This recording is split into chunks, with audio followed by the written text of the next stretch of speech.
I walked into my apartment and stopped cold. Boxes stacked against the walls, toys scattered across the floor, a stroller blocking my hallway, and in the corner, my clothes, dumped into trash bags, shoved into the garage like I was a stranger in my own home. My stepdad's voice broke the silence. "She deserves this apartment more than you." His daughter, his favorite, his blood. My mother just stood there, arms folded, silent, not defending me, not even ashamed. She looked away as if my pain were inconvenient. That was the moment something inside me snapped. I thought back to when he first entered our lives. I was 12, a lonely kid clinging to the hope that maybe Mom's new husband would care. At first, he smiled. He bought me ice cream, asked about school. I thought he was trying. But little by little I saw it. The favoritism, the way he spoke about his daughter as if she were royalty, while I was background noise. Mom noticed. She chose not to see. And over the years, I became useful only in silence. Study hard, work early, pay bills, stay small. By the time I could afford my own apartment, I thought I had escaped. Until the day I walked in and found my home stolen. At first, I didn't react. No shouting, no pleading. I simply nodded as if I understood. That night, I sat alone in my car, staring at the glow of my apartment windows. The shadows of their family moving through my space, laughing, claiming what wasn't theirs. My rage was sharp, but my mind was sharper. If they wanted a game, I'd play it, but I would choose the rules. Step 1. Silence. I didn't fight them directly. I let them believe they had won.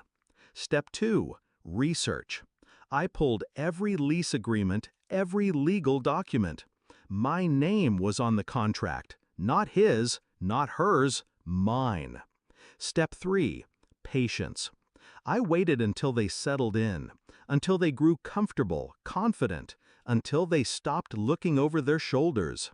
Then I began. I contacted the landlord, explained the illegal occupants, forwarded pictures of their things inside my unit, provided proof of my signed lease, every payment on time, every receipt in order. The landlord's silence spoke volumes. Liability, lawsuit, eviction. But that wasn't enough. I wanted them to feel what I had felt: humiliation, displacement, betrayal.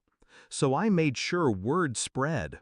Neighbors, extended family, even church friends. Everyone learned what they had done, moved into my place, tossed me aside, claimed it as theirs. Whispers travel fast. Reputations crumble quicker than walls. The confrontation came 2 weeks later. A notice on the door, an eviction warning. His daughter cried. Her husband raged. My stepdad stormed toward me, eyes blazing. "You think this makes you strong?" he spat. "You'll regret turning on family." I held his stare, calm. "This isn't family," I said. "This is theft." Mom's voice wavered then, breaking for the first time. "Please don't do this. They have nowhere else to go." I almost laughed. Because in that moment, she finally saw me, not as invisible, not as expendable, but as the one holding all the power. I leaned in, whispering so only she could hear. "You chose him. You chose her. And now you lose me." They were gone within days, dragging boxes down the stairs, faces red with shame, anger, disbelief. My mother avoided my eyes. My stepdad muttered curses under his breath.